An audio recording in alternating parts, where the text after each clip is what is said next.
बची हुई रोटी और सोया चंक्स से आज मैंने इतना बढ़िया नाश्ता बनाकर तैयार किया था ना। मैं गारंटी के साथ कह सकती हूँ कि आज से पहले आपने ऐसा नाश्ता कभी बनाया ही नहीं होगा।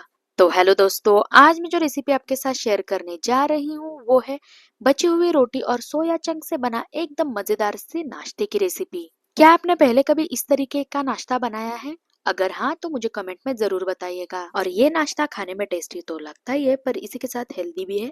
तो चलिए इस नाश्ते को बनाना स्टार्ट करते हैं। तो सबसे पहले यहाँ पर मैंने एक बोल में गर्म पानी ले लिया है, तो इसी में अब हम हाफ टी स्पून इतना नमक ऐड कर लेंगे। नमक ऐड करने के बाद एक बार हमें नमक को पानी के साथ अच्छे से मिला लेना है, जिससे नमक जो है वो पानी के साथ अच्छे से मिक्स हो जाएगा।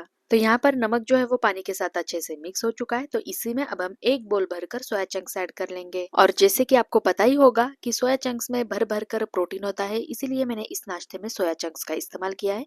तो यहाँ पर अब हम इन सोया चंक्स को गर्म पानी में ऐड कर लेंगे। गर्म पानी में सोया चंक्स ऐड करने से जो सोया चंक्स है वो नरम और एकदम बढ़िया तरीके से फूलते हैं। इसीलिए यहाँ पर मैंने सोया चंक्स को गर्म पानी में ऐड कर लिया है। तो अब हम इन्हें इसी तरीके से 8 से 10 मिनट के लिए गर्म पानी में ही रहने देंगे, जिससे जो सोया चंक्स है वो एकदम ही बढ़िया तरीके से फूल जाएंगे। तो चलिए अब हम इसे ढककर थोड़ी देर के लिए साइड में रख देते हैं। अब दूसरी साइड यहाँ पर मैंने 3 बची हुई रोटी ले ली है। तो सबसे पहले अब हम क्या करेंगे, इन रोटियों को तोड़कर इनके छोटे छोटे पीसेस बना लेंगे, जिससे ये मिक्सी जार में आसानी से पीस जाएंगे।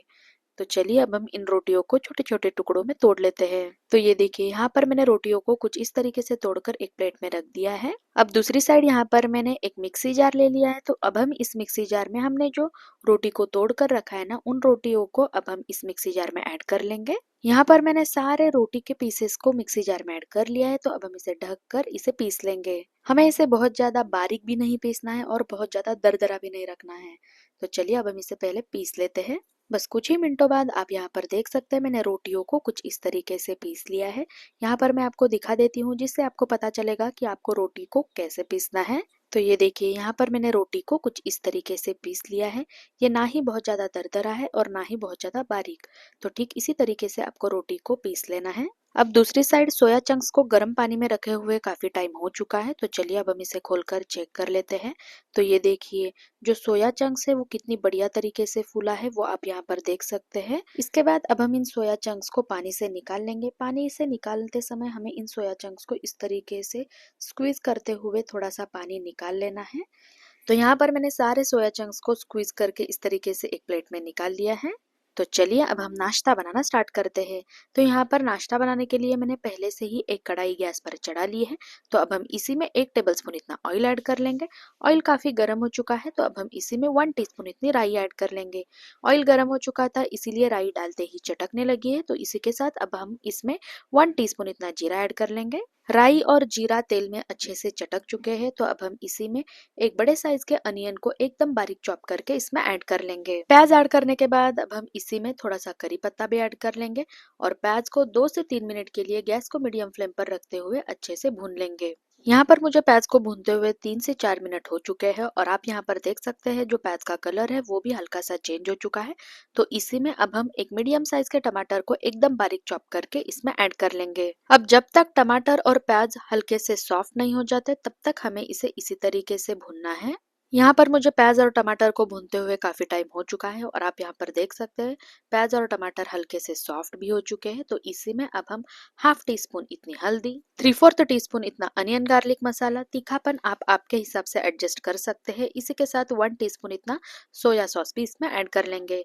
सोया सॉस ऐड करने से नाश्ते में एक अनोखा ही टेस्ट आता है, इसीलिए मैंने यहाँ पर इसमें 1 टीस्पून इतना सोया सॉस ऐड कर लिया है। सारे मसाले ऐड करने के बाद अब हम इसे 1 से 2 मिनट के लिए अच्छे से सॉटे कर लेंगे। मसाला अच्छे से कुक हो चुका है, तो इसी में अब हमने जो बॉईल करके सोया चंक्स रखे थे ना, इन्हें अब हम इस मसाले में ऐड कर लेंगे और फिर से इसे 1 मिनट के लिए अच्छे से सॉटे कर लेंगे, जिससे जो मसाला है ना वो सोया चंक्स के साथ अच्छे से कोट हो जाएगा।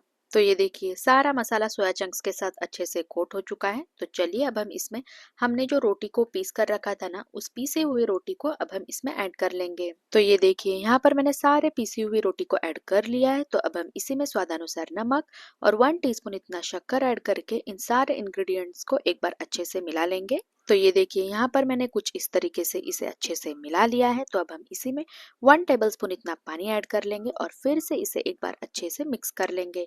ध्यान रखिए यहाँ पर आपको बहुत ज़्यादा पानी का इस्तेमाल नहीं करना है, नहीं तो जो नाश्ता बनेगा ना वो एकदम ही चिपचिपा बनेगा। तो इसीलिए आपको यहाँ पर थोड़े से पानी का ही इस्तेमाल करना है। तो फाइनली यहाँ पर बची हुई रोटी और सोया चंक से बना एकदम बढ़िया सा नाश्ता बनकर तैयार हो चुका है। अब हम इसके ऊपर थोड़ा सा चॉप किया हुआ धनिया स्प्रिंकल कर लेंगे। तो ये देखिए यहाँ पर हमारा जो नाश्ता है वो सर्व करने के लिए तैयार हो चुका है।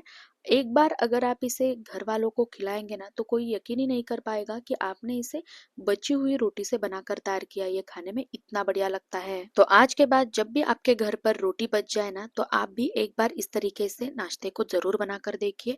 और अगर आपको ये मेरी रेसिपी अच्छी लगे तो लाइक शेयर सब्सक्राइब जरूर कीजिए। बाय।